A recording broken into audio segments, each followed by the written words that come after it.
Okay, this is exam 4, essay 1. Explain how solutes in water are reabsorbed in kidney tubules. Be sure to include the reabsorption of sodium and glucose, water, chlorine, calcium, and potassium, etc. Include in your discussion how the various solutes are reabsorbed and the concept of renal threshold and saturation. Okay, so this is our kidney right here. We have some blood that's going to be coming towards the kidney. 20% of it is going to be filtered. That's going to be based off of our pressure, size, and charge. So there are certain things that are more likely to be filtered to enter the kidney in the first place. Things are then reabsorbed here in step 2. These things are very specific. Could be sodium, glucose, water, whatever. And then secretion is where we have things re-entering. And then once again, excretion.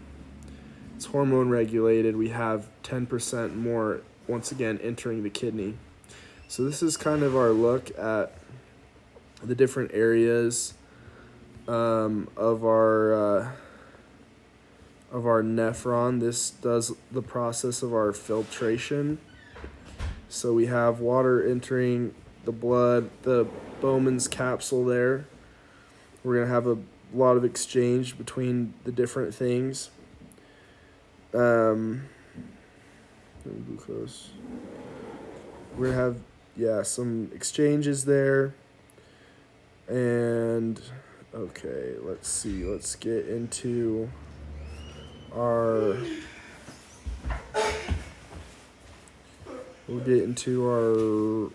reabsorption, various solutes that are reabsorbed. Okay, so glomerular filtration rate. So this is the basically percentage of stuff that is filtered in our kidney. We can control this by dilating or constricting our efferent artery there. But there's different sections of the kidney, different sections of our nephron that are going to be important for filtering different stuff. So, for instance, in our proximal convoluted tubule, we've got things like lactate, sodium, glucose entering, and we got an aquaporin here, and these things are going to get pushed through. So these are going to be absorbed by the kidney or absorbed by the nephron. And then as we move farther down, we're going to enter into a different space here. So, in the proximal straight tubule, we're going to have things like we're going to have a high acidity. We're going to have lots of protons floating around, and they're going to exchange with sodium here. And then we've got also our bicarb going to be doing an exchange to create this, and we're going to have acids being pushed out. We see as we continue down our descending tubule, we're going to have our sodium-potassium pump and aquaporins.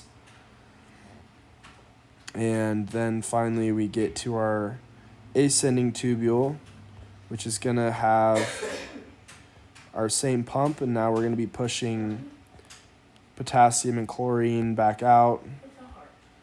And then again, potassium and chlorine in the macula densa.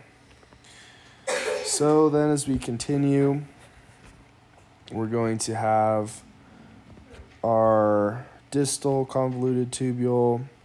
Aldosterone is going to have a big effect on this section. It's going to be entering and causing sodium to be pushed out of the cell. We're going to increase the amount of these things that we've got. So we're going to have more sodium entering the blood. And then in our collecting tubule, we've got those effects from aldosterone. Okay, so the various solutes are reabsorbed, concept of renal threshold and saturation. Yeah, so renal threshold is basically like our maximum ability to absorb stuff. And things like glucose, once we hit it, we're going to start peeing out our glucose. Filtration membrane, renal threshold, saturation. Discuss the process of filtration. Discuss the filtration membrane at the renal corpuscles. So this is our filtration membrane right here. We have 4 different layers that are each going to be selective for a different thing. So we've got fenestrated endothelium, which will influence our blood and plasma. Hey, Scott, be quiet. Basement membrane looks out for negative charges, and then our podocytes form gaps that will influence things based off of their size and their charge.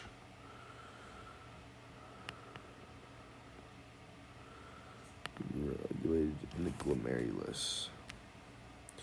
So talked about that. Describe GFRs and explain the principle of clearance. Okay, principle of clearance. So principle of clearance is going to be really related to GFR. It's basically when nothing is reabsorbed, when things perfectly go through the kidney without being metabolized or anything, we have a number that's called clearance, and it's basically a number that kind of tells us how good of a job our kidney's doing. There's certain things that have perfect clearance, like inulin, and as we can measure inulin to get an indication of how our kidney is doing, and we can estimate our GFR. So then we've got renin and angiotensin feedback. So let me find that really quickly. Okay, so angiotensin 2 is going to cause us to create more ADH, and renin's going to cause us to eventually, we're going to come down the line to influence Ang2. We're going to create more ADH, which is going to push more sodium into the blood and is going to pull more water back into the system. We have some different things to regulate this. We can see we have different receptors, osmoreceptors receptors and baroreceptors that can help us with that. I've got it. Yeah, at least I found one. And these observe, or they're checking for dehydration and whatnot, and know how to influence the cell so that we absorb more water. Describe what happens in the cellular level with ADH and aldosterone. Part 2, say how the loop of Henle is used to establish and maintain renal concentration gradient. Okay, and then finally we've got our loop of Henle is we're going to have things as we move down the loop of Henle. We're going to be pushing things out and pulling things in at different spaces, and this is one of the ways that we regulate what's happening inside the cell. So low osmolarity and high volume as we go out, because we have water permeability, but as we ascend now, we no longer have water permeability, and so we're going to keep moving through, and stuff is going to get pulled out, but the water is not going to is not going to move.